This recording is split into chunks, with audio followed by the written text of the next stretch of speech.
আওসা বলে, এবং এই রকম কোনো পার্থক্য করে না। হ্যালো, তাইলে আসসালামু আমরা বলছি আলাইকুম যে না, ওয়া কোরআন বারাকাতুহু। এরকম একটা পার্থক্য কি, কোরআন বন্ধুরা, এরকম আমি একটা নতুন পার্থক্য জয়েন করে থাকে। করেছি কোরআন আপনাদের যদি মাঝে। এটা করে তো থাকে, তাহলে এখানে কেন সে এই সুযোগ? আমাদেরকে ভালো করে। এই জায়গাটিতে আপনি দেখবেন এই কথা কখন ঈসা আলাইহিস সালাম বলেছেন, আপনাদের মনে আছে? ঈসা আলাইহিস সালামের মাত্র জন্ম।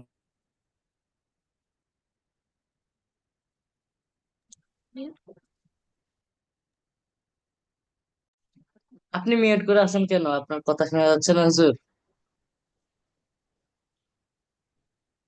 হুজুর, আপনি পাগল। আপনার কথা শোনা যাচ্ছে না, আপনার মিউট করে আছেন কেন? মাইকগুলো একটু বন্ধ রাখি আমরা ক্লাসের সময়, ডিস্টার্ব সবার অসুবিধা হবে, আমরা চুপ থাকি ক্লাসের সময়।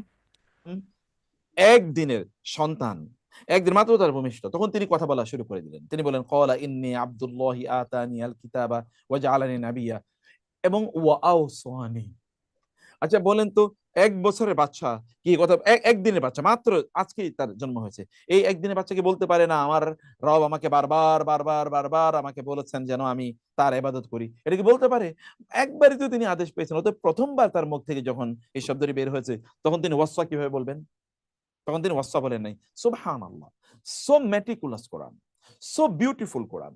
কোরআন এইরকম যে কোরআনে আল্লাহ সুবহানাহু ওয়া তাআলা তিনি যে শব্দটি যা যা বলা দরকার সেটাই, অথচ অ্যারাবিক ল্যাঙ্গুয়েজে কিন্তু এটা না। আমি যেমন আপনাদেরকে আরেকটা শব্দ একটু দেখাই। যেমন কোরআনে ইতা মানে হলো দান করা, ইতা, যেমন ইতা উজ জাকাত, তাই নি, তাই না?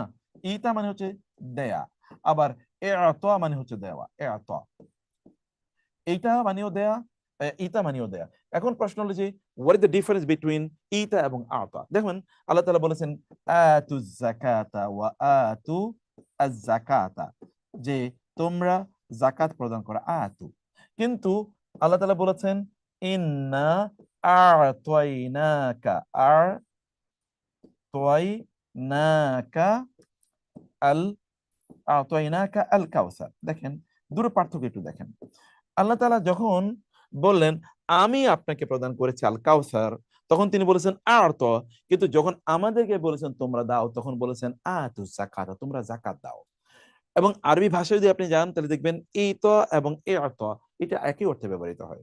কখনো আরবরা, কবি সাহিত্যিকরা তারা ইতা ব্যবহার করেন, কখনো এত ব্যবহার করেন, দুটো মানে একই অর্থ বোঝানোর জন্য ব্যবহার করেন। কিন্তু কোরআন কিন্তু দুটো একই অর্থ বোঝানোর জন্য বলে নাই।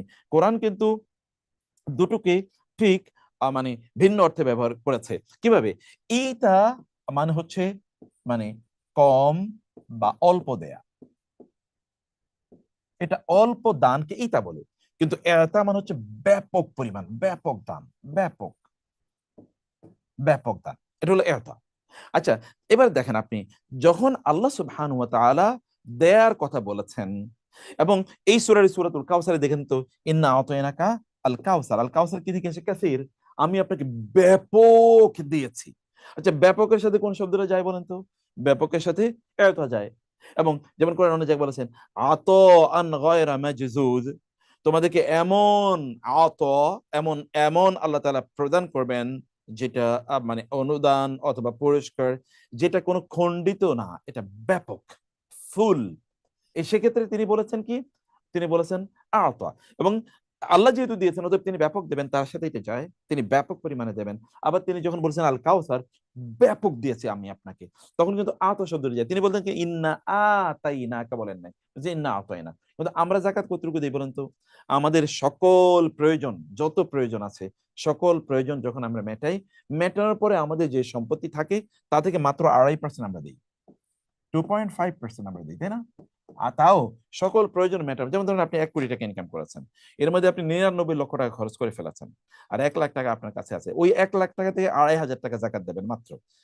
সকল খরচের পরেও যা থেকে গেছে সেখান থেকে মাত্র 2.5% দেন, আরো 97,500 টাকা আপনার কাছে থেকে যাবে। এটা কি বেশি না কম? খুবই কম, খুবই কম। এবং তার জন্য তিনি কি করেছেন? আতু জাকাতে ইতা। সুবহানাল্লাহ। এইটা কেবল কোরআন থেকে আপনি পাবেন, মানে এটা কোরআন ছাড়া অন্য কোথাও আপনি এই মানে এটা ভাবও যায় না যে কোরআন ছাড়া অন্য কোনো জায়গায়। সেই কারণে আপনারা যখন কোরআনে আসবো, তখন আমাদেরকে বুঝতে হবে যে কোরআন এমন লিঙ্গুইস্টিক মিরাকল মেইনটেইন করে। কোরআনকে বোঝার জন্য আমরা এই কোরআনে আপনাদেরকে বলবো যে একটু গভীর করে চিন্তা করুন, একটু ভাবুন, তারপরে কোরআন পড়ুন। এটা আপনি এমন ভাবে পড়বেন না যে এটা কোনো কবিতার মতো করে পড়ে গেলেন। না, এটাকে পড়তে হবে আপনাকে। এই কারণে হাদিসে এসছে যে তোমরা এটাকে কবিতার মতো করে গদ্যের মতো করে পড়ে যেও না, তোমরা থেমে বুঝে শুনে তারপরে কোরআন পড়ো। সেই পড়াটার একটা মানে স্টাইল আমরা আপনাদেরকে রমাদানে একটু দেখাতে চাই। সেটা আমরা কি করব? আচ্ছা, এবার আমরা একটু আমাদের ইয়ের দিকে চলে যাই, যেখানে আমরা সূরাটি নিয়ে আলোচনা করছি। আমরা বলছি যে আজকে থেকে আমরা সূরাতু আ আল আশ-শুআরা নিয়ে আমরা আলোচনা করব। তারপরে আমরা আলোচনায় যাব হলো আম মানে আ তার আরো ২ টো সূরা আমরা পড়ব। সূরাতুশ শুআরা, সূরাতুন নামল এবং সূরাতুল লোকমান। ৩ টি সূরা আমরা পড়ার চেষ্টা করব ইনশাআল্লাহ রমাদানে। আল্লাহ তাআলা যেন আমাদের তৌফিক বাড়িয়ে দেন। আমরা সেই তৌফিক আল্লাহর কাছে কামনা করি এবং আপনাদেরকেও বলব যে আপনারা অনুগ্রহ করে সবাইকে অন্যদেরকে এখানে ইনভলভ করান, ইনক্লুড করান। এখানে হাজার, হাজার লোক জয়েন করুক। আ এটাই আপনাদের জন্য দাওয়াতি কাজ। তাই না? এটা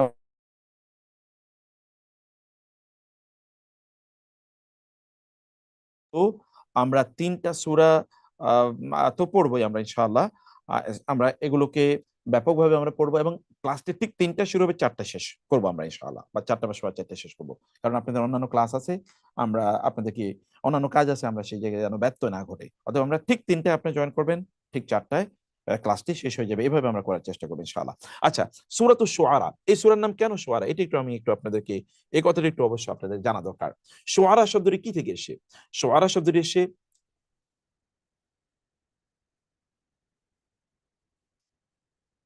আচ্ছা, শুআরা এই যে আপনারা দেখছেন সূরাতুশ শুআরা। শুআরা কি থেকে এসে জানেন? শের। আচ্ছা, এটা এসে শুউর থেকে। শুউর মানে কি বলেন তো? শুউর মানে হচ্ছে অনুভূতি। ওই যে আমরা সূরা বাকারা একেবারে শুরুতে পড়ে এসি, ওয়াহুম লা ইয়াশউরুন, তারা উপলব্ধি করে না, তাদের শুউর নাই। শুউর মানে অনুভূতি।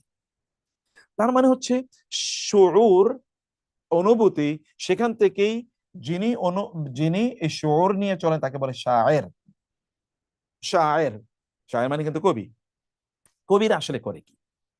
কবিরা আসলে কেবল তাদের অনুভূতি থেকে, উপলব্ধি থেকে কথা বলে। বাস্তবতার সাথে কোনো মিল নাই। কোন একটা ঘাস দেখেছে, ওই ঘাস দেখে এমন কবিতা তৈরি করে দিল, ওই ঘাসের সাথে কবিতার কোনো সম্পর্ক নেই। মানে ঘাসকে মহান বানিয়ে দিয়েছে। তাই না? কবিরা তো এরকমই কাজ করে। উপলব্ধি থেকে বাস্তবতার সাথে মেল নাই, উপলব্ধি থেকে তারা কথাবার্তা বলে। অধিকাংশ, মোস্ট অফ দ্যা, মানে সকল কবিদের কথা না, কিন্তু মোস্ট অফ দ্যা কবি, এদের আচরণ কিন্তু এরকম। এবং এই কারণে আপনি দেখবেন কবিদের জীবন উস্কো-খুস্কো, সেখানে মানে তারা যে খুবই আ আপনার আ আ একেবারে মর্যাদাপূর্ণ জীবন যাপন করে এরকম না। বরং আমরা দেখেছি তারা কত আ আমাদের দেশের দিকেও আপনি দেখেন যে কবিদের দেখবেন হয়তোবা চুল লম্বা, হয়তোবা তিনি মানে এবাদতের মধ্যে কোথাও নাই, আল্লাহর এবাদতে নাই। তিনি হয়তোবা মনে একই কথাবার্তা বলে বেড়াচ্ছেন বা এরকম করছেন। অধিকাংশ কবিদেরই কিন্তু এরকম অবস্থা। আপনি আমাদের দেশ সহ অন্যান্য সকল জায়গায় কিন্তু এরকম অবস্থায় দেখবেন। এবং রাসূল সাল্লাল্লাহু আলাইহি ওয়াসাল্লামের বিরোধিতা কারা সবচেয়ে বেশি করেছে? এই কবি সাহিত্যিকরাই কিন্তু সবচেয়ে বেশি বিরোধিতা করেছে। কিন্তু আবার তার পক্ষেও তো কিছু দাঁড়িয়ে, যেমন হাসান ইবনে সাবিত, কাব ইবনে উবাই রাদিয়াল্লাহু তাআলা আনহু।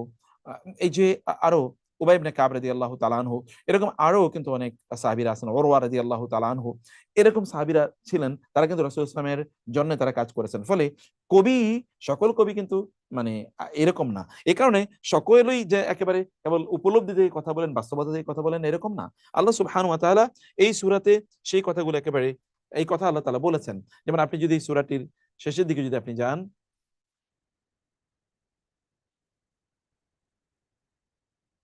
আচ্ছা, আমরা তাইলে আ আ সূরাটির একটু যদি ইয়ের দিকে যাই, তাহলে সেখানে দেখবো আমরা আল্লাহ সুবহানাহু ওয়া তাআলা, আচ্ছা,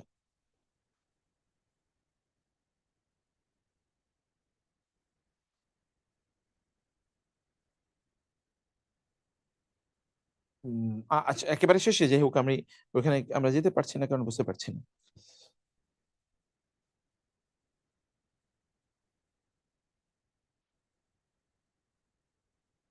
ওকে। এর শেষের দিকে আমরা দেখতে পাবো যে ওয়াশ-শুআরাউ ইয়াত্তাবিউহুমুল গাউন আলাম তারাউ আন্নাহুম ফি কুল্লি ওয়াদিন ইয়াহিমুন ওয়া আন্নাহুম ইয়াকুলুনা মা লা ইয়াফআলুন ইল্লাল্লাযীনা আমানু। আল্লাহ তাআলা বলেছেন ওয়া আমিলুস সলিহাতি ওয়া কালিলুম মা হুম। আল্লাহ তাআলা বলেছেন যে এই শুআরাদের মধ্যে আমি আপনাদেরকে বলব যে এখানে আমি আমাদের স্ক্রিনে কিছু একটা ডিস্টার্ব করছে মনে হচ্ছে যেন। সূরা শুআরা এর কত নম্বর আয়াতে সে কথাটা আছে, আমি একটু আমরা শেষের দিকে যাই, একেবারে লাস্টের। আল্লাহ তাআলা বলেছেন যে একেবারে 227তম আয়াতটি দেখেন আল্লাহ কি বলেছেন। তিনি বলেছেন ইল্লাল্লাযীনা আমানু ওয়া আমিলুস সালিহাত, ইল্লা তবে ছাড়া বা ব্যতীত আল্লাযীনা যারা আমানু ঈমান এনেছে, ওয়া এবং আমিলু আমল করেছে সালিহাতি নেক কর্ম, ওয়া যাকারুল্লাহ কাসীরা আল্লাহর বেশি বেশি জিকির করে, ওয়ান্তাসারু মিন বাদি মা যুলিমু এবং তাদের উপর জুলুম করার পর তার পরবর্তীতে তারা কি করে, তারপরে তারা ওই জুলুমের প্রতিরোধ বা প্রতিকার তারা তৈরি করে। ওয়াসাই আলামুল লাযিনা যালামু আইয়া মুনকালাবিন ইয়ানকালিমুন, তার মানে সে সকল কবিরা তারা ঠিকমতো চলে, তারা ওইরকম কেবল উপলব্ধি থেকে কথা বলে না, যারা ঈমান এনেছে আমলে সালেহ করেছে এবং আল্লাহ সুবহানাহু ওয়া তাআলাকে তারা স্মরণ করে, এই সকল কবিদের কথা একেবারেই ভিন্ন। এরা একটু ভিন্ন জাতের বা একটু ভিন্ন প্রজাতির কবি বলে আল্লাহ সুবহানাহু ওয়া তাআলা তাদের কথা এখানে উল্লেখ করেছেন। তো আমরা এখন এই জায়গাটিতে আমরা যে বিষয়টি আপনাদেরকে বলতে চাই, যে বিষয়টি এখানে আছে, তা হলো যে আমরা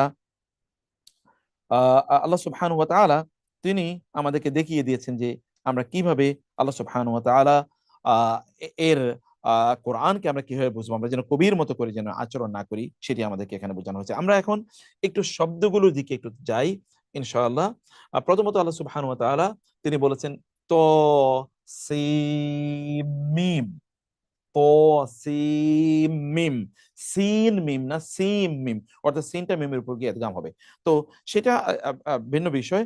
আমরা এটাও তো হুরুফে মুকাত্তাআত এবং এর অর্থ আল্লাহ সুবহানাহু ওয়া তাআলা ছাড়া আর কেউ জানেন না, এবং এটাও রাসূল সাল্লাল্লাহু আলাইহি ওয়াসাল্লামের একটা মুজিজা। কেন মুজিজা?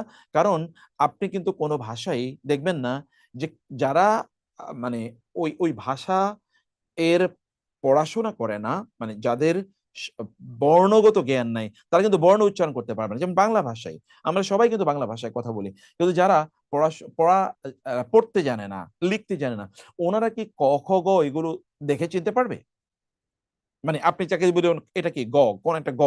আপনি কোন একজন ধরেন রিকশা পুলার অথবা ধরেন একজন দিনমজুর যিনি কোনোদিন পড়াশোনা করেন নাই, অথবা অনেক বড় ব্যবসায়ী হতে পারে, কোনো পড়াশোনা করেন নাই, তাকে যদি আপনি বলেন এটা কি, সেটা কি বলতে পারবে এটা কি? ঘ। সে কি ঘ উচ্চারণ করতে পারবে? তাও করতে পারবে না। আবার ঘকে সে চিনতেও পারবে না। সে হয়তোবা ঘা বলতে পারে, ঘু বলতে পারে, ঘি বলতে পারে। এটার এটাকে বলে এই বর্ণগুলোর নাম। আর হচ্ছে বর্ণগুলোর উচ্চারণ, উচ্চারণ জানে কিন্তু নাম জানে না, তো দেখেও তারা চিনবে না। আচ্ছা, রাসূল ইসলামকে তিনি আলিফ বাতাসা তিনি কি পড়েছেন কোথাও? তার কি অক্ষর জ্ঞান আছে? তা তো না। তিনি তো দেখলেও চিনবেন না। কিন্তু তিনি কি করেছেন? আল্লাহ তাআলা তাকে বলেছেন আপনি পড়েন ত সিন মিম, এবং তিনি বলছেন ত সিন মিম বলছেন, এটা কিন্তু মুজিজা। মানে তিনি তো ক খ গ তো তিনি, এবং আপনি কাউকে বলেন তো ক খ গ আলফাবেট গুলো বলুক, তো আমরা নিজেরাও তো আলফাবেট গুলো ঠিক মতো মুখস্থ জানি না, আর যারা পড়াশোনা করে না তারা তো কোনোদিন এটা জানার কথা না। কিন্তু তিনি যখন ত সিম মিম বলেন, তখন কিন্তু অন্যরা তাদের কাছে কিন্তু এটা মজা হিসেবে রাসূল সাল্লাল্লাহু আলাইহি ওয়াসাল্লামের প্রমাণিত হলো যে তিনি পড়তে পারছেন, মানে রাসূলুল্লাহ সাল্লাল্লাহু আলাইহি ওয়াসাল্লাম তিনি আম আ আ এর মানে হচ্ছে তিনি আল্লাহ তাআলার পক্ষ থেকে তিনি প্রশিক্ষিত এবং আল্লাহ সুবহানাহু ওয়া তাআলাই তাকে শেখাচ্ছেন। এটি কিন্তু তার মাধ্যমে এটি প্রমাণিত হলো। এরপরে আমরা আসি, এটা তো তোয়াসিম মিম এবং এর অর্থ নিয়ে আল্লাহ ছাড়া আর কেউ জানেন না। এটাও কিন্তু আরবের তৎকালীন বাঘা বাঘা কবি এবং সাহিত্যিকদের জন্য একটা থ্রেট, যে তোমরা তো নিজেরা এত বড় পণ্ডিত, তো তোমরা বলো তো তোয়াসিম মিম, তোমরা কি এরকম কোনোদিন আলফাবেট দিয়ে কিরকম তৈরি করছো? আচ্ছা, আপনি কি কোনোদিন ক, ন, ব এরকম কোনোদিন কোনো একটা বাক্য লিখেছেন? কোনোদিন আপনি দেখেন নাই। কারণ এটা তো এরকম তো হতে পারে না।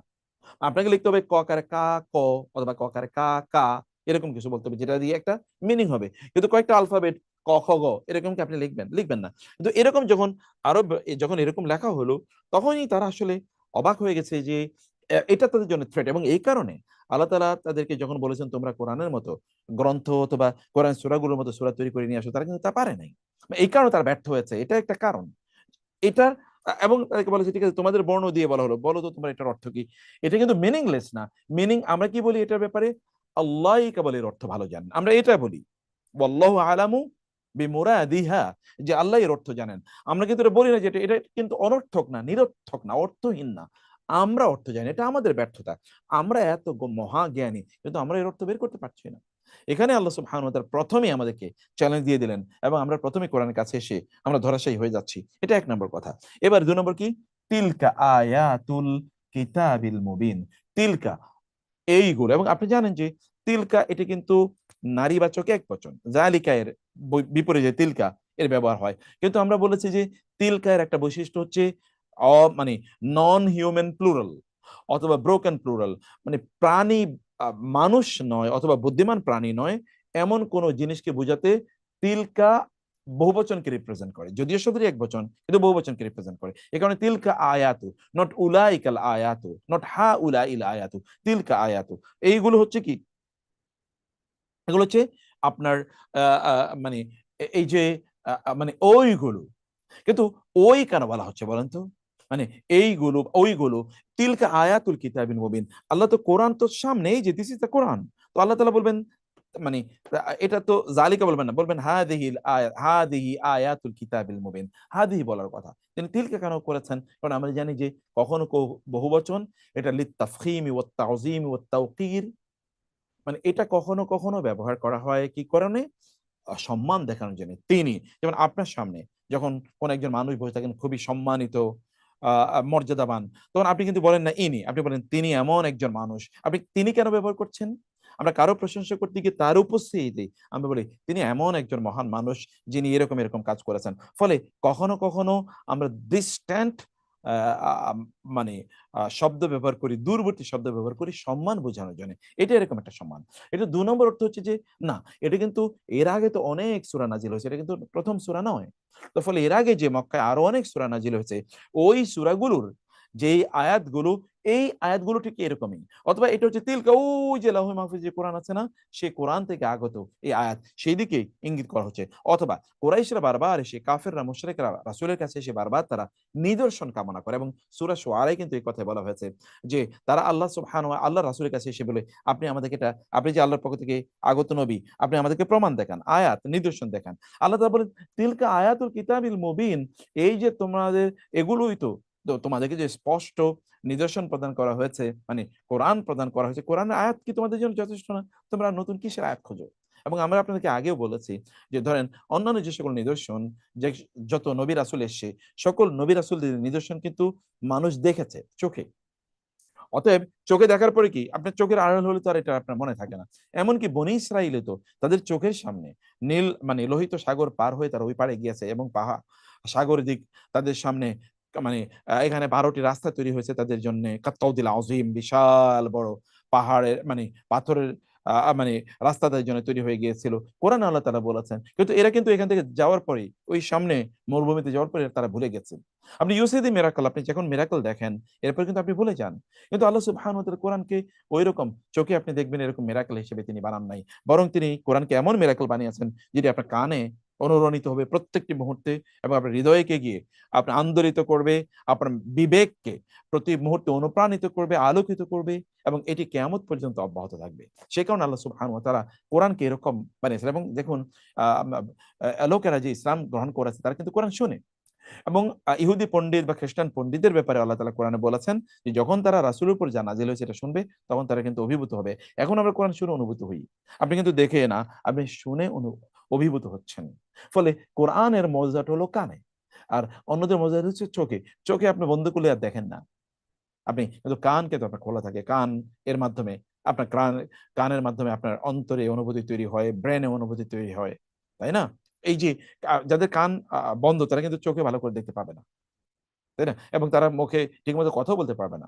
এবং এই কারণে আল্লাহ সুবহানাহু ওয়া তাআলা ১ম কি তৈরি করেছেন বলেন তো? মানুষের জন্যে যখন মায়ের পেটে মানুষের যখন মানে জন্ম হয়, সৃষ্টি হয় মায়ের পেটে, তখন সর্বপ্রথম তার শরীরে কোন অর্গানটা ডেভেলপ করে? কান। এবং এই কারণে আল্লাহ তাআলা বলেছেন আমি তাদের কানের উপর মোহর মেরে দিয়েছি। খাতামাল্লাহু আলা কুলুবিহিম ওয়া আলা সামিইহিম। কান, কান ইজ ভেরি ইম্পোর্টেন্ট। কারণ কানের মাধ্যমে মূলত আপনার সকল অনুভূতি তৈরি হয়। আবার এই কারণে সন্তান যখন মায়ের পেটে থাকে তখন কিন্তু আমরা তাকে বলি যে তার কানে কি কি শব্দ যায়, ইট ইজ ভেরি ইম্পর্টেন্ট। তার কানে যেন সুথিং ওয়ার্ড যায়, কারণ এগুলো তার পেটে যে সন্তান আছে এই সন্তানের মধ্যে প্রভাব তৈরি করবে। সে কারণে আল্লাহ সুবহানাহু ওয়া তাআলা তিনি তিলকা এই দিকে ইঙ্গিত করেছেন, মানে কোরআনকে বোঝানোর জন্য। যাক আমরা বলছি যে তিলকা এগুলো হচ্ছে কি আয়াতুল কিতাবিল মুবিন, আয়াত, এগুলো হচ্ছে আয়াত। ওরা চেয়েছে আয়াত, যেমন এরপরে দেখবেন আপনি এখানে কিন্তু আল্লাহ সুবহানাহু ওয়া তাআলা বলেছেন যে আমি যদি চাইতাম নুনাজ্জিল আলাইহিম মিনাস সামাই আয়াতান, আমি আসমান থেকে তাদের জন্য আয়াত নাজিল করতাম, মানে মুজিজা, আয়াত মানে মুজিজা। তো এখানে একটা মুজিজা তারা চাচ্ছে, যেমন তারা বলেছে আপনি পারলে চাঁদটাকে দ্বিখণ্ডিত করে দেখান। রাসূল ইসলাম চাঁদ দ্বিখণ্ডিত করে দেখিয়েছে, কিন্তু তারপর তারা ঈমান আনেনি। আল্লাহ তাআলা বলেছেন তোমরা একটি মাত্র আয়াত খোঁজো, কিন্তু আমি কোরআনে তোমাদেরকে এরকম হাজার হাজার আয়াত দিয়েছি। এরকম, এ কারণে আল্লাহ তাআলা বলেছেন তিলকা আয়াত, এগুলো হচ্ছে আয়াত, নিদর্শনাবলী। কিসের? আল কিতাব। আল কিতাব মানে কি? আল কোরআন। কেন এটাকে আল কিতাব বলা হলো? আল্লাহ তো কিতাব নাজিল করেন, প্রিন্টেড তো বই অথবা আপনার হাতে লেখা বই তো আল্লাহ তাআলা নাজিল করেন নাই। আল্লাহ নাজিল করেছেন কোরআন। এর মাধ্যমে আল্লাহ তাআলা জানিয়ে দিলেন it will be preserved in the books, এগুলোকে এই বইয়ের আকারে এটাকে প্রিজার্ভ করা হবে। এবং এই কারণে আল্লাহ তাআলা এর নাম বলেছেন কিতাব, যালিকাল কিতাবু। এবং ইন্টারেস্টিংলি দেখেন, বই বললে আমরা কোরআনই বুঝি, মানে আল্লাহ বলেছেন দা বুক। আপনি বলেন বুক, দা বুক মানে কি? কোন বই? আপনার তো হাজার হাজার বই আছে। না, আল্লাহ বলেছেন বই মানে একটাই, কিতাব মানে একটাই, এই যে যালিকাল কিতাব। অতএব দা বুক মানে this is the book you will have to read. আপনি অন্য যত বই পড়েন না কেন, ওগুলো বই না, মূলত বই এটা। অথবা অন্য যা কিছু আছে ওগুলো বইয়ের, বইয়ের মধ্যে একটা সামগ্রিকতা থাকতে হবে, মানে পারফেকশন থাকতে হবে। ও তাকে তো থাকে না, বইগুলোর মধ্যে বহু ত্রুটি বিচ্ছুরি থাকে, প্রিন্টিং মিস্টেক না, থিওরি মিস্টেক আছে সেখানে, mistake and theory, false theory, যেমন কার্ল মার্কসের থিওরি, যেমন লেনিনের থিওরি, অথবা যেমন ক্যাপিটালিজমের থিওরি, যেমন সুদের থিওরি, যেমন গণতন্ত্রের থিওরি, এগুলো সবই ভুয়া, বোগাস। কিন্তু এই সকল থিওরি কিন্তু দিয়ে যাচ্ছে। কিন্তু কোরআন আপনাকে সত্যি করতে এরকম কোনো বোগাস থিওরি দেয় না, পারফেক্ট প্র্যাকটিক্যাল থিওরি দেয়। এবং this is actually the really book, এটাই একমাত্র বই মূলত। এবং এই কারণে আমাদেরকে এই বইয়ের কাছে আসার জন্য আল্লাহ তাআলা আমাদেরকে নির্দেশ প্রদান করেছেন যে তোমরা ওই যে বইয়ের কাছে আসো, তোমরা তোমরা এই কোরআনের কাছে তোমরা আসো। আল্লাহ সুবহানাহু ওয়া তাআলা সে কারণে এই কোরআনের কথা আল্লাহ তাআলা বলেছেন যালিকাল কিতাবু, অথবা তিলকা আয়াতুল কিতাবি। এরপরে কি? আল মুবিন। আল মুবিন মানে কি? স্পষ্টকারী, বয়ানকারী। মানে এই কোরআন তোমাদের জন্য সবকিছুকে বায়ান করে দেয়, স্পষ্ট করে দেয়। আচ্ছা, এখন প্রশ্ন আপনি বলতে পারেন, প্রশ্ন জাগতে পারে যে ওরা তো কোরআন বিশ্বাস করে না, তাহলে কোরআন তাদের জন্য সবকিছু স্পষ্ট করে দেয়, বর্ণনা করে দেয়, এই কথা কোরআন বলে লাভ কি? ওরা তো কোরআন কাছে আসে না। এবং এখন আপনি যদি কাফের এবং মুশরিকদের কাছে যদি আপনি যান, আপনি যদি কোরআন দিয়ে তাদের জন্য আলোচনা করেন, যেমন ধরুন আপনি কাফেরদের সামনে গিয়ে কোরআনের বয়ান আপনি করে দিলেন, তখন সে কি কোরআন শুনবে? সে কোরআনের কাছে আসবে? সে তো বলবে যে না, আমি তোমার কোরআন তো বিশ্বাসই করি না, তুমি আমাকে এটা কি পড়ে শোনাও। এরকম প্রশ্ন তো হতে পারে। তো তাইলে আল্লাহ সুবহানাহু ওয়া তাআলা যখন বললেন তিলকা আয়াতুল কিতাবিল মুবিন, মানে হচ্ছে কি, আসলে এই কিতাবটি সেলফ এভিডেন্ট। এটা কেউ এতে বিশ্বাস করুক বা না করুক তাতে কোনো কিছু যায় আসে না, বরং এটা সেলফ এভিডেন্ট। এই সেলফ এভিডেন্সটা কিভাবে প্রমাণিত? এই যে গত 15 বছর জুড়ে কোরআন আমাদেরকে চ্যালেঞ্জ করে গেল যে তোমরা কোরআনের মতো করে একটা সূরা বা একটা আয়াত তোমরা তৈরি করে নিয়ে আসো। আমরা যেহেতু করতে পারি নাই, অতএব সেলফ এভিডেন্ট, এটা তার সবকিছু ব্যাখ্যা করে যাবেই। আল মুবিন। এবং যখন আল্লাহ তাআলা বলেছেন আল মুবিন, তখন কিন্তু আল্লাহ সুবহানাহু ওয়া তাআলা এই আল মুবিন বলে আল্লাহ সুবহানাহু ওয়া তাআলা তিনি এটিকে কোনো ইয়ে করেন নাই, মানে তিনি বলেন নাই যে আল মুবিন মানে হচ্ছে কেবল এটা বর্ণনা করছে। আল মুবিন মানে সবকিছুকে বর্ণনা করছে। এই থিংক অ্যাবাউট, ইভেন আপনি যদি ফিজিক্স, মেটাফিজিক্স, শুধু না কোয়ান্টাম ফিজিক্স এর কথা যদি আপনি বলেন, it is there in the Quran. আপনি মেটাল, অ্যান্টি মেটালের কথা যদি বলেন, it is there in the Quran. আপনি যদি বলেন যে অ্যানাটমি, হিউম্যান অ্যানাটমি, তা কোরআনে আছে। আপনি যদি ইউনিভার্সের কথা বলেন, মেটাভার্সের কথা বলেন, তাহলে কিন্তু মেগাভার্সের কথা বলেন, তাহলেও কিন্তু it is there in the Quran. আপনি অস্ট্রোগ্রাফির কথা বলেন, কোরআনের কথা। আপনি যদি যদি মানুষের বায়োলজির কথা বলেন, তাহলে কোরআন আছে। যদি আপনি যদি ফ্যামিলি এর কথা, রাষ্ট্র এর কথাবার্তা বলেন, ইকোনমিক্স এর কথাবার্তা বলেন, ম্যানেজমেন্টের কথা বলেন, what not, everything is in the Quran. অথবা আল মুবিন, it is clarifying, the clarifier, মানে সবকিছুকে স্পষ্ট করে এই কোরআন দিচ্ছে। সে কারণে আমাকে এই কোরআন কাছে আসতে হবে। কোরআন কোনো কিছু স্পষ্ট করে আমাদের কাছে রাখেনি, ক্লিয়ার। এবং এটা পৃথিবীর কোনো বই দাবি করতে পারেন যে আমি সবকিছু ক্লিয়ার কাট এখানে বলে দিয়েছি, নো। সেখানে অনেক অ্যাম্বিগুইটি থাকে। ইভেন কি আপনি বাংলাদেশের বা পৃথিবীর যে কোনো সংবিধানের কাছে যদি আপনি যান, তাহলে দেখবেন ওই সংবিধান ব্যাখ্যা করার জন্য লোক লাগে, সংবিধান আলাদা এক্সপার্ট লাগে। But Quran is self evident. If you come to the Quran, আপনি একজন সাধারণ মানুষ, আপনি কোরআন পড়ে আপনি কোরআন বুঝবেন, এবং আপনি অসাধারণ মেধাবী, মহা বুদ্ধিমান। তারপর you come to the Quran and you see যে কোরআন এর মধ্যে কি বলেছে, মানে কি অসাধারণ। এটা সবার জন্য, এরকম কোন গ্রন্থ নেই যে সবার জন্য সমান। কারণ আপনি দেখবেন ক্লাস 1 এর বই, এটা কোনো যদি আপনি এই বিজ্ঞান পড়েন, এটা কিন্তু ইন্টারমিডিয়েট বা অনার্স লেভেলের বিজ্ঞানের বই একরকম না। ওইটা কিন্তু ডিফারেন্স, ক্লাসিফাইড ইনফরমেশন এখানে আছে, এখানে যা ওখানে তা নাই, অথবা এখানে কম করে ওখানে অনেক বেশি করে। কিন্তু কোরআন একই সাথে সবাইকে অ্যাড্রেস করতে পারে, সবার জন্য সবকিছু ক্লারিফাই করছে। এটা কোরআন, এই কারণে কোরআন ইজ মুবিন। আল্লাহ তাআলা বলে দিয়েছেন, তুমি মানো কি মানো না। আচ্ছা, তারপর কি লাআল্লাকা বাখিউন নাফসাকা, লাআল্লা এটা কিন্তু আশা করা সম্ভবত, এবং লাআল্লা কিন্তু আপনার এটা কিন্তু প্রত্যাশা পজিটিভ ওয়ার্ড। একটা এর নেগেটিভ একটা ওয়ার্ড আছে লাইতা। লাইতা মানেও কিন্তু আশা করা যায়, মানে সম্ভবত, কিন্তু লাআল্লাহ কিন্তু সম্ভবত, এটা পজিটিভ সম্ভবত। তো লাআল্লাহ মানে সম্ভবত এরকম একটা কিছু হচ্ছে যে কি আপনি বাখিউন, বাখিউন এটি ইসমুল ফাইল বাখা থেকে এসে, বা খ আইন, বাখা। বাখা মানে কি আমরা সেদিনও আলোচনা করেছিলাম, বাখা মানে হচ্ছে যখন আপনি কোনো প্রাণী যখন জবাই করবেন, জবাই করার সময় আপনি ছুরিটা অথবা অথবা তলোয়ারটা অথবা আহ, আহ, যে যেই অস্ত্র দিয়ে আপনি জবাই করবেন ওটা একেবারে ভিতরের দিকে দাবিয়ে দেয়া, যে দাবিয়ে দিয়ে জবাই করা যেন দ্রুত প্রাণীটির প্রাণ যায়, এটাকে বলে বাখা।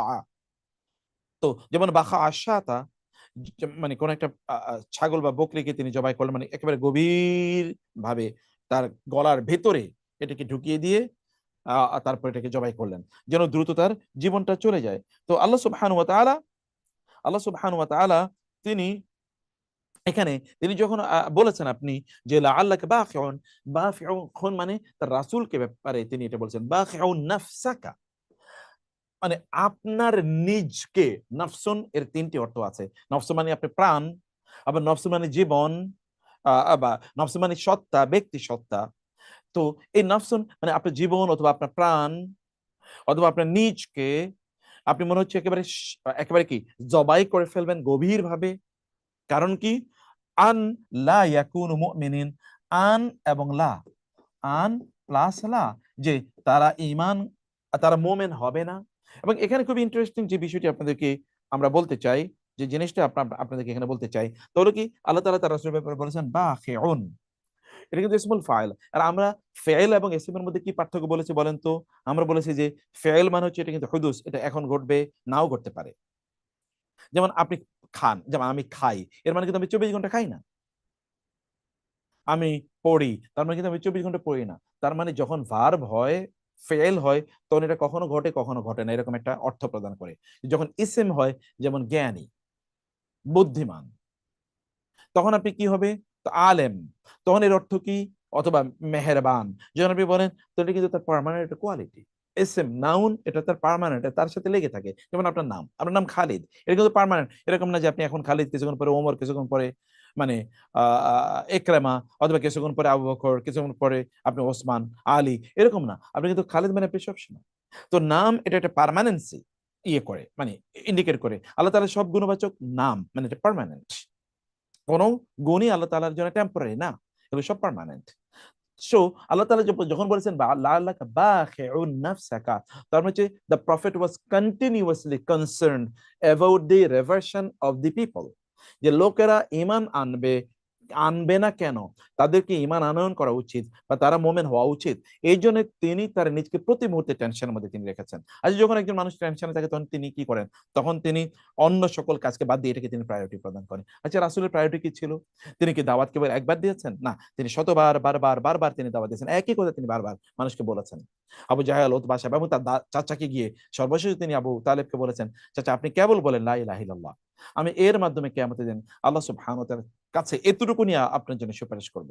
তিনি কিন্তু বাঁচানোর জন্য এসেছেন, এবং তিনি সহিহ হাদিস শেষে তিনি বলেছেন যে আল্লাহ তাআলা আমাকে পাঠিয়েছেন তোমাদের জন্য, যে আমি যেন তোমাদেরকে মানে আগুন থেকে রক্ষা করি। যেমনি ভাবে কোন একজন ব্যক্তি আগুন জ্বালিয়েছে, সেখানে পঙ্গপাল এসে পড়ছে, ওই পঙ্গপালকে তিনি যত মানে চেষ্টা করছেন পঙ্গপাল যেন আগুনে না পড়ে।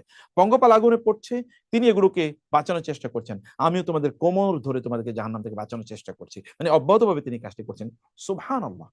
মানে আল্লাহ রাসূল তিনি দুনিয়া আমাদের জন্য কেঁদেছেন না উম্মতি উম্মতি, আখিরাতে তিনি আমাদের জন্য কাঁদবেন উম্মতি উম্মতি। এবং আল্লাহ তাআলা এটা অ্যাটেস্টেশন করছেন যে তারা আন লা ইয়াকুনু মুমিনিন, যে তারা মুমিন না, মানে তাদের অবস্থা গতিবিধি তিনি খুব অবজার্ভ করছেন, তারা কোন দিকে যায়। আপনি একজন টিচার হিসেবে আপনার কাজ হচ্ছে আপনার স্টুডেন্টদের গতিবিধি লক্ষ্য করা। আপনি বাবা হিসেবে কাজ, মা হিসেবে কাজ হচ্ছে আপনার সন্তানদের গতিবিধি লক্ষ্য করা এভরি ডে, ওদের কোন মানে কোন পথে কোন ডাইরেকশনে তারা যাচ্ছে, তার কোন ডাইমেনশন তারা গ্রহণ করছে। আপনিও নবী কুদরতের সবকিছু দেখছেন। কখনো তিনি অমুকের না দেখলে বলতেন ও কই, সে আসে না কেন, তিনি আসেন না কেন। তো রাসূলের দাওয়াতি কাজ হচ্ছে এরকম। আপনি যে দাওয়াতি প্রসেস, যদি দাওয়াতি কাজে যদি আপনি ঢুকতে হয়, তাহলে আপনাকে এরকম একটা কনসার্ন নিয়ে ঢুকতে হবে। আপনার বাবা মা যারা আছেন, আপনার সন্তানকে যখন আপনি দাওয়াত দেবেন, তখন আপনি কেমন ভাবে দাওয়াত দেওয়া দরকার? আপনার কনসার্ন, উদ্বেগ, উৎকণ্ঠা যে ওকে জাহান্নাম থেকে বাঁচাতে হবে। This is your prime concern. এবং এই কারণে আপনি ঘুমাতে পারেন না। যেমনি ভাবে আপনি দুনিয়ায় তার একটু সুখ হবে, একটু তার বাড়ি থাকবে, একটু গাড়ি থাকবে, একটু সে আদরে আপ্যায়নে থাকবে, একটু ভালো পড়াশোনা করবে, একটু ভালো খাওয়া দাওয়া করবে, তার অসুস্থতা হলে আপনি কিন্তু ঘুমাতে পারেন না। কারণ আপনি তার কল্যাণ চান। দুনিয়াবী কল্যাণের জন্য যদি আপনার এত উদ্গ্রীব উৎকণ্ঠা থাকে, আপনি এতটা উদ্গ্রীব এবং উৎকণ্ঠিত হন, তাহলে আখেরাতের কল্যাণের জন্য কতটা উদ্গ্রীব এবং উৎকণ্ঠিত হওয়া দরকার বলেন তো? তাই না? সুবহানাল্লাহ। রাসূল তিনি যদি এরকম হন, অথচ আল্লাহ তাআলা বলেছেন লাস্তা আলাইহিম বিমুসাইতির, আপনি তো তাদের উপর দাঁড়া বানান, আপনি এত কষ্ট কেন করছেন? ওয়া মা আলাইকা ইল্লাল বালাগ, আপনার কাছে হচ্ছে কেবল দাওয়াত দিয়ে যাওয়া।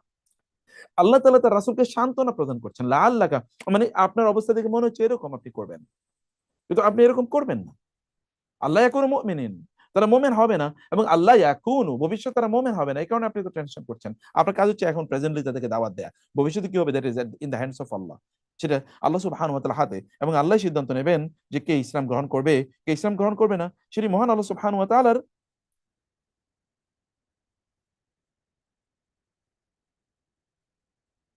সেটা মহান আল্লাহ সুবহানাহু ওয়া তাআলার, মানে তার, আল্লাহ সুবহানাহু ওয়া তাআলার সেটি হচ্ছে ইন্নাকা লা তাহদি মান আহবাবতা ওয়ালাকিন্নাল্লাহ ইয়াহদি মান ইয়াশা। তাহলে এখান থেকে আপনারা কি শিখলেন? আপনাদের সন্তানদেরকে, ওদেরকে বাঁচানোর জন্য এরকম উৎকণ্ঠা নিজেদের মধ্যে তৈরি করুন। অ্যাজ ইফ আপনি নিজেকে জবাই করে দিচ্ছেন ওদের জন্য। আমরা তো নিজেকে জবাই করে দেই দুনিয়ার জন্য। আপনি কি পরিমাণ কষ্ট করেন তারা দুনিয়া ইনকামের জন্য? এমনকি আমরা হারামের মধ্যে লিপ্ত হয়ে যাই এবং নিজেকে সত্যি করতে জবাই করে দেই। কিন্তু এটা ওই জবাই না। এই জবাই হচ্ছে আপনি তাহাজ্জুদের নামাজে ঘুম থেকে জেগে উঠুন, তাকে আপনি তাহাজ্জুদের নামাজে জাগিয়ে তুলুন। আপনি মসজিদে তাকে নিয়ে যান। আপনি তাকে কোরআন তেলাওয়াত করান, রাসূলের সাথে পরিচয় করিয়ে দেন। আপনি তাকে ইসলামের মূলনীতিগুলো তাকে জানিয়ে দেন। তাকে নৈতিকতা তার মধ্যে ডেভেলপ করেন। এর পেছনে আপনি সময় ব্যয় করেন, as if you are slaughtering yourself, যেন আপনি আপনার নিজকে জবাই করে দিচ্ছেন এদের জন্য। আসলে আপনি জবাই করছেন না, কিন্তু জবাই করছেন আসলে ভিন্নভাবে, যে দুনিয়ার কাজে যখন আপনি যান তখন আপনি জবাই করছেন। রাসূল সাল্লাল্লাহু আলাইহি ওয়াসাল্লাম আখিরাতের জন্য জবাই করেছেন, প্রায় তার নিজকে জবাই করে দিচ্ছেন তাদেরকে বাঁচানোর জন্য। আর আমরা আমাদের দুনিয়ার জন্য কিন্তু আমাদের সন্তানদের আমরা বাঁচানোর জন্য কিছু করছি না। তাহলে এটা কেমন একটা অন্যায় কাজ হচ্ছে? আচ্ছা, এরপরে কি হলো? আল্লাহ ইয়াকুনু মুমিনিন, যে তারা মুমিন হবে না। আচ্ছা, এরপরে কি? ইন নাশা নুনাজ্জিল, আল্লাহ তার রাসূলকে এবার সান্ত্বনা দিচ্ছেন। ইন, যদি, নাশা আমরা চাইতাম, আমরা যদি চাই, নাশা শাআ ইয়াশাউ, নুনাজ্জিল নাজ্জালা ইউনাজ্জিলু, আমরা অব্যাহতভাবে একটার পর একটা, একটার পর একটা, একটার পর একটা নুনাজ্জিল নাজিল করতে পারতাম, আলাইহিম, আলা এবং হিম তাদের উপরে, মিন হতে বা থেকে, আস-সামাই আসমান, আসমান হতে তাদের জন্য নাজিল করতে পারতাম কি? আয়াতান, নিদর্শন। আয়াতান, একটা নিদর্শন। একটা একটা নিদর্শন আমি চাইলে, আমরা চাইলে আসমান থেকে নাজিল করতে পারতাম। আল্লাহ সুবহানাহু ওয়া তাআলা বলছেন যে ওরা, কারণ প্রেক্ষাপটটা কি? আপনি জানেন যে প্রেক্ষাপটটা হচ্ছে যে রাসূলুল্লাহ সাল্লাল্লাহু আলাইহি ওয়াসাল্লামের কাছে এই লোকগুলো এসে তারা বিভিন্ন ধরনের তার কাছে নিদর্শন চাচ্ছে। আপনি যে আল্লাহর নবী, এটার প্রমাণ কি? আপনি আসমান থেকে আমাদের জন্য, কোরআনের বহু জায়গায় সূরাতুল ফুরকানে আপনি দেখে এসেছেন যে তারা বলেছে যে এটা কেন এমন হয় না যে তার উপর আসমান থেকে কেন একজন ফেরেশতা আসে না? আও তাকুনা লাহু জান্নাতুম মিন নাখিলিন ওয়া আনাবিন ফাতুফাজ্জিরুল আনহারা খিলালাহা তাফজিরা আও তিসকিতাস সামা কামা জাআমতা আলাইনা। মানে এই যে তারা বলছে যে আপনি কেন তার জন্য কেন তাহলে জান্নাতের মানে একটা বাগান থাকে না, যেই বাগানটা স্বর্ণের হবে, অথবা তার তার কেন এরকম হয় না যে আও ইয়াকুনু লাহু বাইতুম মিন যুখরুফিন, কেন তার জন্য একটা মণিমুক্তা খচিত কোনো বাড়ি বাড়ি থাকে না? আও তারকা ফিস সামা, অথবা কেন তিনি আসমানে উঠতে পারেন না, উড়াল দিতে পারছে না? এরকম বিভিন্ন জিনিস তারা কিন্তু দাবি করতো রাসূল সাল্লাল্লাহু আলাইহি ওয়াসাল্লামের কাছে এসে। একেক সময় একেকটা, একেক সময় একেকটা। আল্লাহ তাআলা বললেন, আমি যদি চাইতাম তাহলে আসমান থেকে এরকম নিদর্শন প্রত্যেকটি মুহূর্তে আমি তার জন্য এই অন্য নিদর্শন, কোরআনের যে আয়াত এর বাইরে অন্য আয়াত নাজিলগুলো আমি করতে পারতাম। ফাযাল্লাত, ফা অতঃপর পর যাল্লা ইয়াযিল্লু, এটা কিন্তু আপনি পড়ে এসেছেন। এটা মানে যেগুলো আমরা আ আ মানে আ আ ইয়ে হিসেবে আমরা পড়ে এসেছি। এই যে কানা, সরা, আসবাহা, আমসা, এগুলোকে আপনারা পড়ে এসেছেন। তো এর মধ্যে এটা হচ্ছে আপনার জল্লা, এরকম একটা। জল্লা মানে হচ্ছে সারাদিন ভরে থাকতো। যেমন জল্লা ওয়াজহুহু মুসওয়াদ্দাউ ওয়া হুয়া কাযিম, মানে সারাদিন ভরে কোন জিনিস অব্যাহত থাকা, সেগুলোকে বলে কি আপনার মানে এর অর্থ হলো জল্লা। তো জল্লা জাল্লাত তারে অব্যাহত ভাবে থাকতো, আনাকুহুম, আনাক মানে একটা অনুকুনের বহুবচন, অনুকুন মানে হচ্ছে যে ঘাড়, তাদের ঘাড়গুলো, লাহা, লা মানে জন্য, হা মানে হচ্ছে এই, এই আয়াতের জন্য থাকতো তাদের ঘাড়গুলো কি, খাদিঈনা, অবনত বিনীত এইরকম হয়ে থাকতো। মানে আল্লাহ বলছেন যদি খাদিঈনা, খাদা, ইয়াখদাউ থেকে মানে এসছে, এবং এটা ইসমুল ফাইল, এটা আকারে আছে, খাদিঈনা বহুবচন, ইনা দিয়ে বহুবচন করা হয়েছে। তো এখন জল্লা এর আনাক মানে হচ্ছে ইসমু জল্লা মানে ইসমু কানা, আর খাদি হচ্ছে খবরু কানা, এর মানে জুমলা ইসমিয়াত রূপ হয়েছে। সেটা ভিন্ন কথা আমি বলছি, এই কারণে এটা আপনার মানসুব হয়েছে। তো এখন আল্লাহ তাআলা বলছেন যে আসমান থেকে চাইলে এরকম কিছু নাজিল করতে পারতাম, যেমন ধরুন এরকম হতে পারতো যে আসমান থেকে বিশাল বড় একটা মানে আগুন এসে ওদের সামনে সব পুড়িয়ে দিয়েছে, অথবা আসমান থেকে একটা গজব এসে ওদের সামনে কিছু লোক মারা গেছে এবং ওরা দেখতে পাচ্ছে আসমান থেকে নাজিল হচ্ছে, আসমান থেকে হয়তো বা স্বর্ণ নাজিল হচ্ছে ওদের সামনে, মানে আসমান থেকে হয়তো বা পাথরের বৃষ্টি নাজিল হচ্ছে ওদের সামনে, এবং ওরা দেখে ওদের চোখ হা এরকম হা চোখ হয়ে যেতে পারতো। এরকম তো প্রতি মুহূর্তে আমি চাইলে এটা ঘটাতে পারতাম, আল্লাহ সুবহানাহু বলেন। কিন্তু এটা কি হলো, এই সকল লোকদেরকে, এটা তো ইহুদিদের চরিত্র হয়ে গেল যে তাদের উপর আপনার তুর পাহাড় তাদের উপর রাখা হলো এবং বলা হলো যে তোমরা ঈমান আনো, আদারওয়াইজ এই তুর পাহাড় তোমাদের উপর ছেড়ে দেওয়া হবে এবং তোমরা সব ধ্বংস হয়ে যাবা। না, আল্লাহ সুবহানাহু ওয়া তাআলা তো এত্তেরারি বাধ্য করে আপনাকে মুমিন বানাতে চান নাই। Allah has given you the freedom, আপনি স্বাধীনতা আছে, আপনার মতো করে আপনি ঈমান আনতে পারেন, এবং আমাদের ওই স্বাধীনতা আছে, আমরা এই স্বাধীনতাকে ব্যবহার করে আমরা ঈমান আনছি, ঈমানের পথে আমরা চলছি কি চলছি না, আল্লাহ সেই স্বাধীনতা আমাদেরকে দিয়ে দিয়েছেন। এ কারণে আল্লাহ তাআলা বলছেন যে আমি চাইলে এটা করতে পারতাম, কিন্তু আমি তো সেটা করতে করতে চাই না, বরং আমি তাদেরকে স্বাধীনতা দিয়েছি, আমি তো তাদের স্বাধীনতার বিচার করব যে তারা আমার পথে ফিরে আসার জন্য, তারা বা আমার পথে চলার জন্য তারা কাজ করেছে কিনা। এখন প্রশ্ন হলো যে আল্লাহ তাআলা বলেছেন ফাযাল্লাত আনাকুহুম, তাদের ঘাড় গুলো এরকম থাকতো। কিন্তু ঘাড় এটা যেহেতু আপনি জানেন এটা যে non human plural, non human প্লুরালকে কিন্তু নারীবাচক একবচন ধরা হয়, কিন্তু এর জন্য কেন হিউম্যান প্লুরাল আনা হলো, খাদিঈনা, খাদিঈনা তো হিউম্যান প্লুরাল, তাহলে এখানে নন হিউম্যান প্লুরাল কেন আনা হলো, এটা নন হিউম্যান প্লুরালের জন্য কেন হিউম্যান প্লুরাল আনা হলো? আসলে এখানে আনাকুম মানে হচ্ছে অর্থাৎ রুআসাউল কওমি, অর্থাৎ ওই সম্প্রদায়ের নেতৃবৃন্দ, যারা জ্ঞান বুদ্ধি রাখে, অথবা যারা কবিতা, অথবা যারা এসে দাবি করতে পারে এরকম কেন কিছু আসে না, তাইলে আমরা ঈমান আনতাম। আল্লাহ চাইলে এদেরকে এমন কিছু নিদর্শন দেখাতে পারতেন, যে নিদর্শন দেখার পর ওদের মাথাগুলো এরকম সর্বদা অবনত হয়ে থাকতো। এই কারণে এটা ফাযলাত আনাকুহুম লাহা খাদিআ, না হয়ে খাদিঈন এটি হয়েছে। এটা একটা গ্রামাটিক্যাল বা একটু একটু বড় ব্যাখ্যার জিনিস। আমি সেই ব্যাখ্যার দিকে যাই না, নাকি আমি যে বিষয়টি আপনাদেরকে বলতে চাই তা হলো যে আল্লাহ সুবহানাহু ওয়া তাআলা আমাদের জীবনে কিরকম প্রতি মুহূর্তে ঘটান না? আপনি যদি একটু নিজের জীবন নিয়ে চিন্তা করেন, আচ্ছা আপনি ছোট ছিলেন, সেখান থেকে একটু বড় হয়ে উঠেছেন, এখন বড়, এখন আরো বড়, এবং আপনি ধীরে ধীরে বৃদ্ধ হয়ে যাচ্ছেন, এটা কি ঘটে না? অতএব প্রতি মুহূর্তে তো আপনার জন্য নিদর্শন আছে। Why don't you look at the miracles in you, within you? আপনার নিজের মধ্যে যে মিরাকল আছে সেটার দিকে আপনি কেন তাকান না? কেন আপনি অন্য মিরাকলের দিকে কেবল আপনি তাকাচ্ছেন?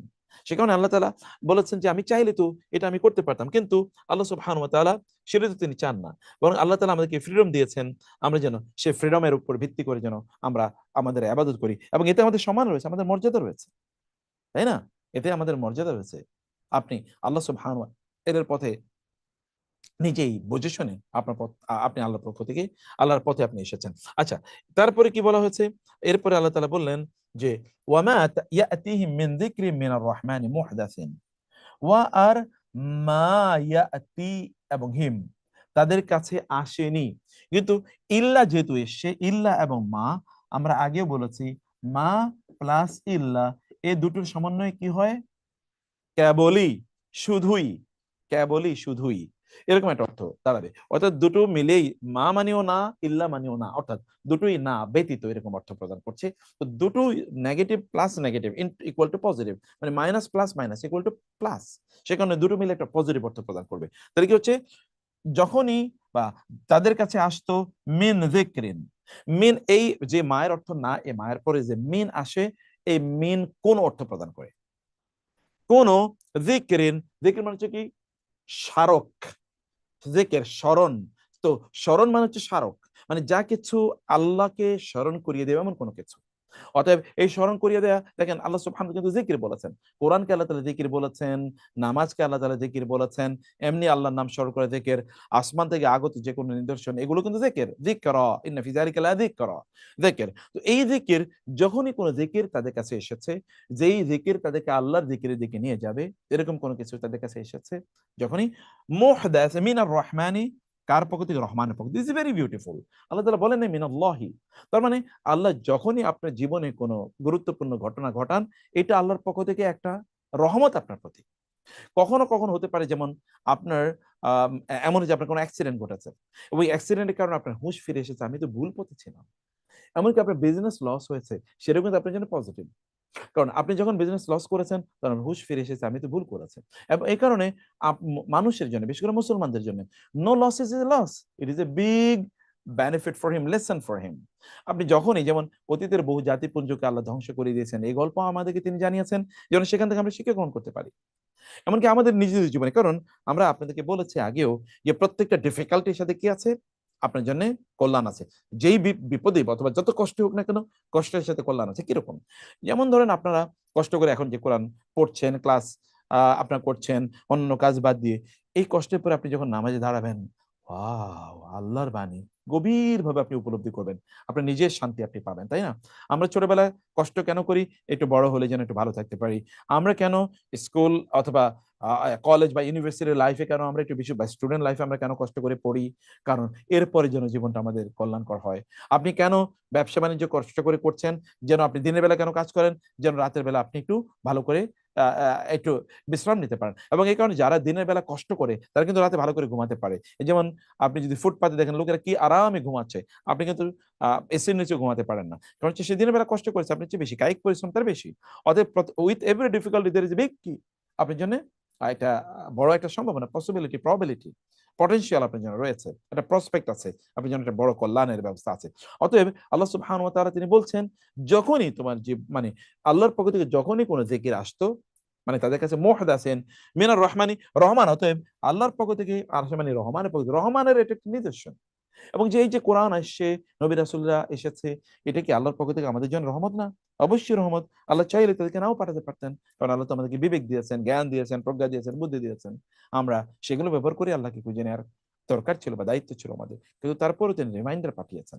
এই যে জিকির মানে রিমাইন্ডার, কখনো নবী রাসূলদের মাধ্যমে, কখনো আসমানি কিতাবের মাধ্যমে, কখনো আসমানি কিতাবের ধারক এবং বাহকদের মাধ্যমে, উলামায়ে কেরামের মাধ্যমে, কখনো কখনো জীবনে, নিজের জীবনে এমন অনেক ঘটনা ঘটেছে। আপনার নিজকে নিয়ে আপনি চিন্তা করলেও কিন্তু এরকম জিকির আপনি পাবেন। এই কারণে আল্লাহর রহমত। মুহদাসিন, মুহদাস মানে হচ্ছে নতুন, হাদাসা ইয়াহদুসু, এর মানে হচ্ছে নতুন কোনো কিছু ঘটা। এবং এই কারণে বেদাতকে কিন্তু মুহদাসাতুন বলা হয়। ওয়া কুল্লা মুহদাসাতিন বিদআ, দেখবেন আপনারা ইমাম খতিবরা কিন্তু বলে থাকেন ওয়া কুল্লা মুহদাসাতিন, এই যে মুহদাসাতিন, আহদাসা ইউহদিসু মানে নতুন কিছু তৈরি করা। অতএব যখনই নতুন কোনো, যেমন মুসা আলাইহিস সালাম তো এক ধরনের মুজিজা নিয়ে এসেছিলেন, কিন্তু ঈসা আলাইহিস সালাম কিন্তু ওই একই মুজিজা নিয়ে আসেন নাই। নূহ আলাইহিস সালামের এক ধরনের মুজিজা, ইব্রাহিম আলাইহিস সালামের মুজিজা অন্যরকম, ইউসুফ আলাইহিস সালামের, দাউদের, সুলাইমানের আলাইহিমুস সালাম, তাদের মুজিজা অন্যরকম। ফলে রাসূল সাল্লাল্লাহু আলাইহি ওয়াসাল্লামের মুজিজা আবার ভিন্ন রকম। এবং সকল মুজিজাকে তিনি তার জীবনে ধারণ করেছেন, অর্থাৎ সকল মুজিজার এক সমাহার এখানে আছে। ফলে যখনই তাদের কাছে এরকম কোন জিকির আসতো, তখন তারা কি করতো? ইল্লা কানু আনহা মুরিদিন, তবে তারা আনহু আনহু ইল্লা কানু আনহু মুরিদিন, তাদেরকে তারা কি করতো? তারা মুখ ফিরিয়ে নিত। মুরিদ, আরাদা ইউরিদু মানে হচ্ছে যেমন এরকম, আপনি এরকম ফিরে যাওয়া। মানে আপনি ওইদিকে, অথবা এরকম আছে আপনি কান ওইদিকে না দেয়া, অথবা আপনি ওইখানে আলোচনা হচ্ছে, আপনি কানে অন্য কিছু, যেমন ধরেন কোরআন তেলাওয়াত হচ্ছে, আপনি তখন কানে ইয়ে লাগিয়ে রাখলেন, মানে ইয়ারফোন আপনি লাগিয়ে রাখলেন, তখন আপনি অন্য কিছু শুনছেন। ওকে, এটাকে বলে মুআরিদ। এবং ভেরি ইন্টারেস্টিংলি আল্লাহ সুবহানাহু ওয়া তাআলা এখানে হিউম্যান সাইকোলজি, মানুষের যে সাইকোলজি, মানুষ কিভাবে ডেভিয়েটেড হয়, তার প্রসেস গুলো আল্লাহ সুবহানাহু ওয়া তাআলা এখানে দিয়ে দিয়েছেন, খুবই খুবই খুবই গুরুত্বপূর্ণ। এখানে এক নম্বরে দেখেন আল্লাহ তাআলা কি বলেছেন? মুআরিদিন, এটা হচ্ছে এক নম্বর কাজ। দুই নম্বরে কি? ফাকাদ কাযযাবু, দুই নম্বর। তিন নম্বর কি? ইয়াস্তাহজিউন, তারা এই তিনটি কাজ করে।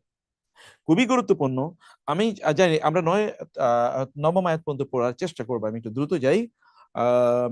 মানে আমরা একটু শুরুতে আজকে অন্য কথা বলার কারণে একটু দেরি হয়ে গেছে। আবার আপনারাও জয়েন করেছেন একটু লেটে। আমরা বলব উই শুড স্টার্ট এট 3 ইনশাআল্লাহ। তো কি হলো? তারা প্রথমে মুখ ফিরিয়েছে, মানে তারা ভ্রুক্ষেপ করে নাই। এবং তারপরে কি? তারপর আল্লাহ তাআলা বলেন ফাকাদ, ফাওয়াত উপর কদ, তার মানে যখনই এরাদ করেছে মানে ওইখান থেকে মুখ ফিরিয়ে নিয়েছে, মনোযোগ, মুখ ফিরিয়ে মানে হচ্ছে আপনি কেবল এরকম ফিরে না যাওয়া, এরকম না যে আপনি চলে গেছেন, মুখ ফিরিয়ে যে মানে হচ্ছে আপনি ওইদিকে মনোযোগ না দেয়া। এবং এর ফলশ্রুতি ফা, ফা কিন্তু আর তাআক্কুবিয়া, ফা মানে ফলশ্রুতিতে, অথবা ফা মানে অতঃপর, অথবা তারা কি করেছে কাযাবু। এখন দেখেন এটা কিন্তু কাযাবু নট কাযাবু, কাযাবু মানে হচ্ছে মিথ্যা, আরো মানে কাযাবু মানে হচ্ছে মিথ্যা বলা, কিন্তু কাযাবু মানে হচ্ছে শক্তিশালী ভাবে কোনো কিছুকে প্রত্যাখ্যান করা, অথবা কাযাবা মানে কাযাবা ইউকাযাবু, রিপিটেডলি প্রত্যাখ্যান করা।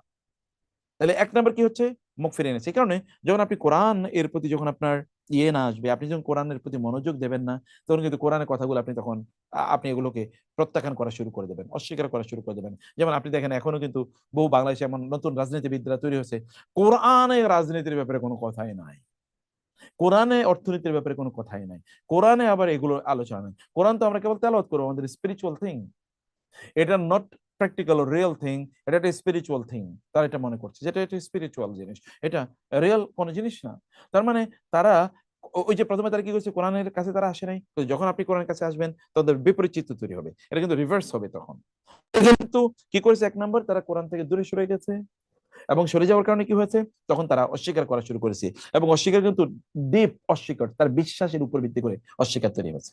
সে কিন্তু এটা বিশ্বাস করে যে না, কোরআন সবকিছু সমাধান না, আমার ইকোনমিক্স কোরআন দিয়ে চলবে না, আমার পলিটিক্স কোরআন দিয়ে চলবে না, আমার আমার আমার ধরেন জুডিশিয়াল সিস্টেম কোরআন দিয়ে চলবে না, আমার এক্সিকিউটিভ সিস্টেম কোরআন দিয়ে চলবে না, আমার ইকোনমিক সিস্টেম কোরআন দিয়ে চলবে না, আমার ফ্যামিলি সিস্টেম হতে পারে কেবল কোরআনের কিছু আলোচনা আসতে পারে, কিন্তু সব কোরআন দিয়ে চলবে না। আমার বিয়ে শাদী কিভাবে হবে, এগুলো আমি অন্য জায়গা থেকে কালচার ধার করবো, আমার কালচারাল অ্যাক্টিভিটিস কোরআন দিয়ে চলবে না, এগুলো অন্যান্য ইস্যু। তখন আপনি ধীরে ধীরে ধীরে ধীরে কি করবেন, এগুলো থেকে আপনি অস্বীকার করবেন, না এটা কোরআন ইস্যু না, না এটা কোরআন ইস্যু না।